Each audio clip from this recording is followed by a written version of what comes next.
Γεια σας, είμαι ο Κωνσταντίνος, καλώς ήρθατε στο κανάλι των Gearheads και με τόσα parts που βλέπετε μπροστά μου νομίζω ότι καταλαβαίνετε τι θα είναι αυτό το βίντεο. Θα κάνουμε λοιπόν ένα νέο PC build. Αυτό λοιπόν το PC build δεν είναι για μένα, προορίζεται για τον ανιψιό μου, ο οποίος τελείωσε το σχολείο, πέρασε στη σχολή του και χρειάζεται πια έναν υπολογιστή και για τη σχολή του αλλά και για διασκέδαση, κακά τα ψέματα. Να τονίσω λοιπόν ότι εδώ λοιπόν το συγκεκριμένο PC build είναι επιλογή δική του. Εγώ ουσιαστικά είχα συμβουλευτικό ρόλο και είχαμε και πάρα πολύ συγκεκριμένο budget να τηρήσουμε. Δεν είναι sponsor το PC Build από κάποια εταιρεία, όπου μπόρεσα εγώ βοήθησα με κάποια πραγματάκια που είχαμε εδώ από το κανάλι, αλλά τα περισσότερα προϊόντα αγοραστήκανε, τα βασικά μάλλον να το πω προϊόντα, αγοραστήκανε κανονικά από την M-Systems. Κάνω την αναφορά στην M-Systems όχι γιατί το βίντεο είναι χορηγούμενο, γιατί απλά εγώ συμπαθώ πάρα πολύ την M-Systems, είναι ένα μαγαζί το οποίο το χρησιμοποιώ πάρα πολλά χρόνια και για τα προσωπικά μου, για τις προσωπικές μου τις αγορές. Δεν γνωρίζουν καν από την M-Systems ότι θα γίνει αυτό το βίντεο. Παρ' όλα αυτά, αν τύχει και το δούνε και υπάρχει έτσι κάποια διάθεση για μελλοντική συνεργασία, εδώ είμαστε με χαρά να μπορέσουμε να κάνουμε κάτι. Τώρα, σε ό,τι αφορά το budget, είχαμε ένα πολύ συγκεκριμένο, ξαναλέω, budget να τηρήσουμε. Βέβαια, εκμεταλλευτήκαμε εδώ την περίοδο της Black Friday για να μπορέσουμε να πάρουμε κάποια parts σε καλύτερη τιμή. Γι' αυτό και δεν πρόκειται να βάλω στο βίντεο αυτό τιμές, γιατί υπάρχει μεγάλη πιθανότητα όταν τελειώσουν οι προσφοράσεις της Black Friday αυτές οι τιμές να μην υπάρξουν ξανά, οπότε δεν θα είχε και για σας κάποιο νόημα. Ωραία. Αφού τα ξεκαθαρίσαμε όλα αυτά, πάμε να μιλήσουμε έτσι λίγο για τα parts ξεχωριστά και στο δεύτερο μέρος του βίντεο ουσιαστικά θα δείτε, αν όλα έχουν πάει καλά, το PC build ολοκληρωμένο. Δώστε μου όμως 2 λεπτά έτσι να καθαρίσω λίγο εδώ το χώρο μπροστά μου, να μιλήσουμε για τα διάφορα parts ομαδοποιημένα. Και θα ξεκινήσω προφανώς από την βάση του build. Εδώ λοιπόν είναι ο βασικός πυρήνας. Σε ό,τι αφορά την πλατφόρμα επιλέξαμε να πάμε με AMD, με επεξεργαστές και motherboard της AMD. Ο λόγος είναι γιατί θεωρώ ότι αυτή τη στιγμή, και δεν είναι μόνο δική μου άποψη, είναι και του ανιψιού ο οποίος έκανε την επιλογή, ότι οι επεξεργαστές αυτή τη στιγμή της AMD είναι και πολύ αποδοτικοί, αλλά και έχουν και καλό value for money. Στην προκειμένη περίπτωση τώρα λοιπόν και λόγω budget όπως είπα, εμείς επιλέξαμε εδώ τον AMD Ryzen 5 5600G, είναι από την προηγούμενη ουσιαστικά γενιά, είναι ένας επεξεργαστής ο οποίος έχει 6 πυρήνες και 12 threads, χρονισμούς από 3,9 μέχρι 4,4 GHz. Εδώ βλέπετε έχουμε το μποξάκι το οποίο έχει μέσα και την εργοστασιακή την ψύχρα, την οποία βέβαια δεν θα τη χρησιμοποιήσουμε καθότι θα την αντικαταστήσουμε με μια ψύχρα της Be Quiet. Ο επεξεργαστής τώρα θα έρθει και θα μπει εδώ σε ένα motherboard της Gigabyte, συγκεκριμένα είναι το V550 Aorus Elite V2. Είναι gaming motherboard, αλλά είναι από την οικονομική σειρά. Παρ' όλα αυτά θα έλεγα ότι δεν έχει ελλείψεις. Συνολικά εδώ μας δίνει λοιπόν ένα σύστημα τροφοδοσίας με 12/2 φάσεις. Έχει υποστήριξη για κάρτες γραφικών PCI Express 4 και φυσικά και για drives M2 PCI Express 4. Έχει ενσύρματη δικτύωση, μας δίνει πίσω μια Gigabit LAN η οποία είναι 2,5G. Έχει φυσικά κάποιο βασικό, έτσι, κάποιες βασικές ζώνες σε ό,τι αφορά τον φωτισμό των RGB. Έχει αυτό το σύστημα, το RGB Fusion, το 2 της Gigabyte και φυσικά είναι συμβατό με όλους τους επεξεργαστές τους AM4. Για να συνοδεύσει τώρα τον επεξεργαστή έχουμε επιλέξει εδώ 16 GB mini RAM, τα οποία είναι ένα κοιτάκι εδώ της Kingston, είναι από τη σειρά Fury, είναι μνήμες οι οποίες είναι στα 3600 με CL16, δεν έχουν συγκεκριμένες φωτισμό RGB, οι RGB πηγαίνανε λίγο πιο πάνω και ήμασταν λίγο σφιχτοί στο budget. Τέλος πάντων, αυτό που μπορούμε να συγχρονίσουμε τώρα με ό,τι αφορά το RGB είναι εδώ η κάρτα γραφικών, η οποία είναι και αυτή της Gigabyte, η συγκεκριμένη είναι μια RTX 3060. Δεν είναι από τις καινούργιες που σας είχα πει ότι θα βγουν όπου θα έχουν μνήμες GDDR6X, είναι από τις προηγούμενες, αλλά δεν μας πειράζει στην προκειμένη περίπτωση καθότι λόγω της Black Friday καταφέραμε να την βρούμε σε πολύ καλή τιμή. Είναι κάρτα η οποία έχει 12 GB mini RAM, έχει το WindForce το 2X σε ό,τι αφορά το σύστημα ψήξης και φυσικά έχει και φωτισμό RGB, ο οποίος είναι συμβατός εδώ με την μητρική της Gigabyte, οπότε μπορεί κάποιος να τα συγχρονίσει όλα αυτά μαζί. Και τέλος, σε ό,τι αφορά το drive, πήγαμε με την ασφαλή επιλογή, με την πεπατημένη. Επιλέξαμε εδώ λοιπόν ένα 970 Evo Plus της Samsung, είναι φυσικά PCI Express 4. Το βασικό για μένα είναι ότι έχει εγγύηση 5 χρόνια, γιατί την έχω πατήσει πολλές φορές με SSD και δεν ξαναπαίρνω SSD ο οποίος έχει κάτω από 5 χρόνια εγγύηση, και είναι και αρκετά γρήγορος με ταχύτητες εγγραφής και ανάγνωσης στα 3.500 MB το δευτερόλεπτο. Αυτά σε ό,τι αφορά τα βασικά τα parts. Πάμε να δούμε και πού θα μπουν όλα αυτά. Εδώ λοιπόν είμαστε, Be Quiet, νομίζω ότι το είχατε καταλάβει και από το κουτί το οποίο είναι τόση ώρα γύρω μου. Και τα υπόλοιπα βέβαια τα βασικά τα parts σε ό,τι αφορά την ψήξη και την τροφοδοσία θα είναι και αυτά της Be Quiet. Ξέρετε ότι έχουμε καλή σχέση με την Be Quiet στο κανάλι. Τώρα σε ό,τι αφορά το case, επιλέξαμε εδώ το Pure Base το 500 FX.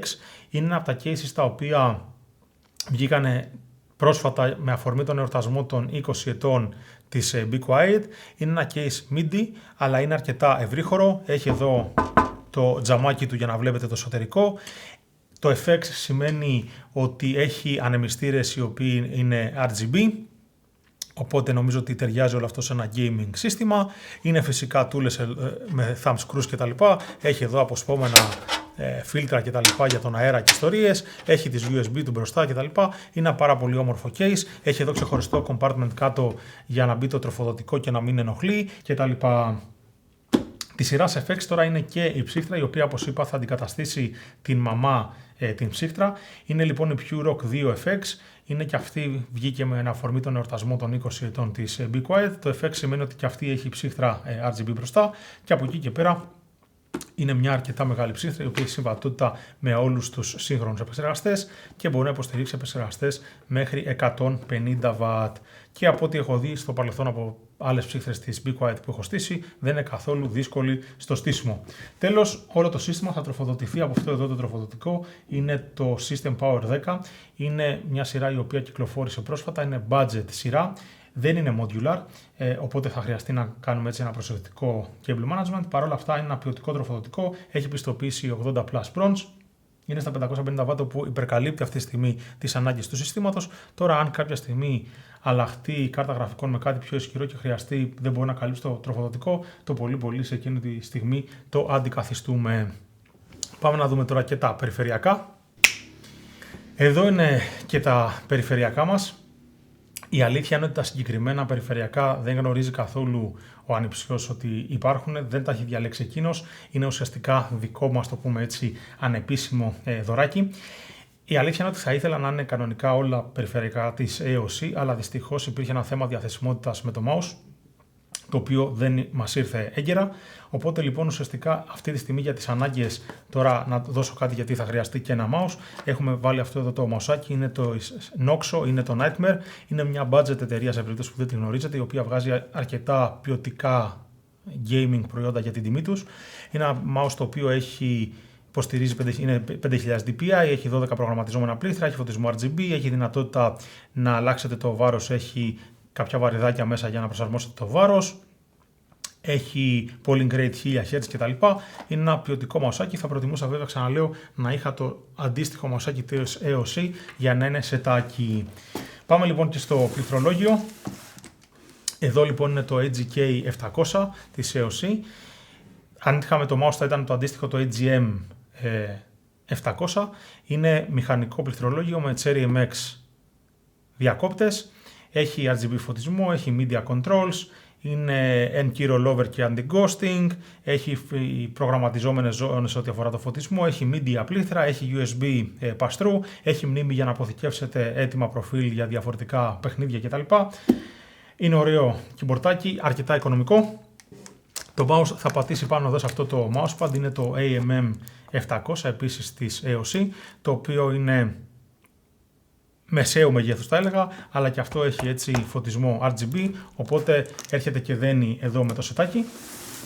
Και τέλος, σε ό,τι αφορά το headset, η αλήθεια είναι ότι η AOC δεν έχει βγάλει κάποιο headset το οποίο να ταιριάζει με τα υπόλοιπα περιφερειακά, δεν έχει βγάλει κάποιο ας πούμε AGM Edge μάλλον 700 headset. Αυτό λοιπόν εδώ είναι το GH300 το gaming headset, το έχουμε δείξει και παλιότερα στο κανάλι, θα βάλω το βίντεο με το link για να το δείτε. Είναι ένα USB headset με μονάδες των 50 χιλιοστών, έχει υποστήριξη για Virtual Surround 7.1 κτλ.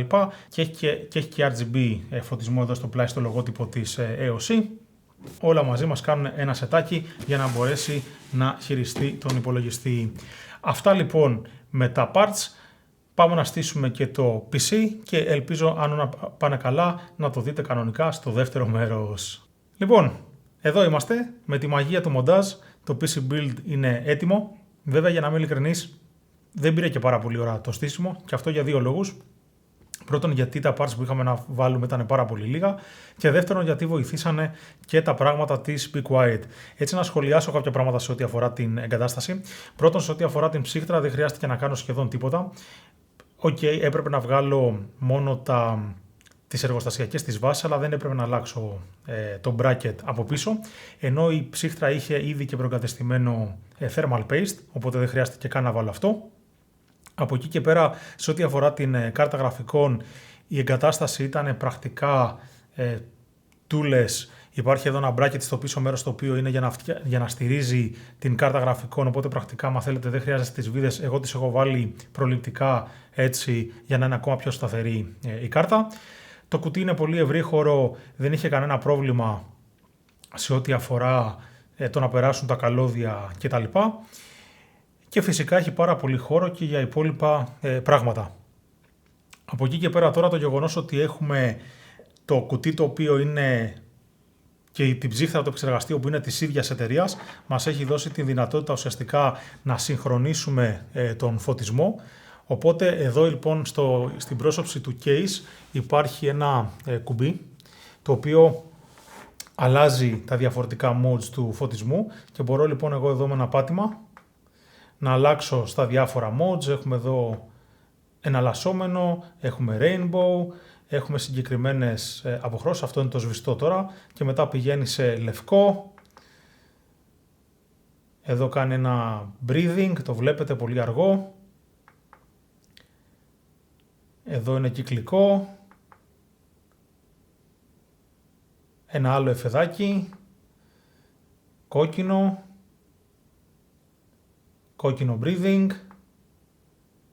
Αντίστοιχα το περιστροφικό και βλέπετε ουσιαστικά ότι αλλάζει όλο το κουτί από μπροστά μέχρι πίσω μαζί και με την ψύχτρα του επεξεργαστή.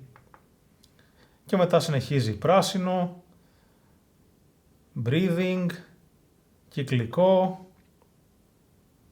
περιστροφικό, μπλε σταθερό, μπλε breathing.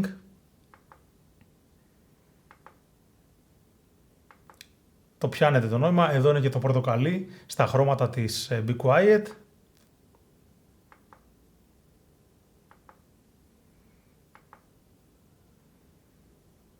Mauve.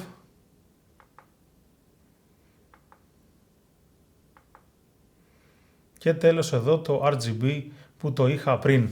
Γενικά εμένα μου αρέσει πάρα πολύ, φυσικά η ουσία είναι να αρέσει και στον ιδιοκτήτη του. Τώρα από εκεί και πέρα, όπως βλέπετε, τα περιφερειακά δεν τα έχω ανοίξει, ούτε το ποντίκι, ούτε το πληκτρολόγιο, ούτε το mousepad, ούτε τα ακουστικά, ούτε το mouse. Αυτά θα τα αφήσω να τα κάνει unboxing κανονικά ο ανιψιός μου. Σε αυτό το σημείο θα σας αφήσω γιατί πρέπει να του πάω το PC, το περιμένει πώς και πώς. Αν σας άρεσε το PC Build, περιμένω τα σχόλιά σας από κάτω και φυσικά, αν σας άρεσε αυτό το βίντεο, κάντε ένα like και γραφτείτε στο κανάλι μας για να ενημερώνεστε για ό,τι νέο ανεβάζουμε. Μέχρι την επόμενη παρουσίαση, να είστε όλες και όλοι καλά.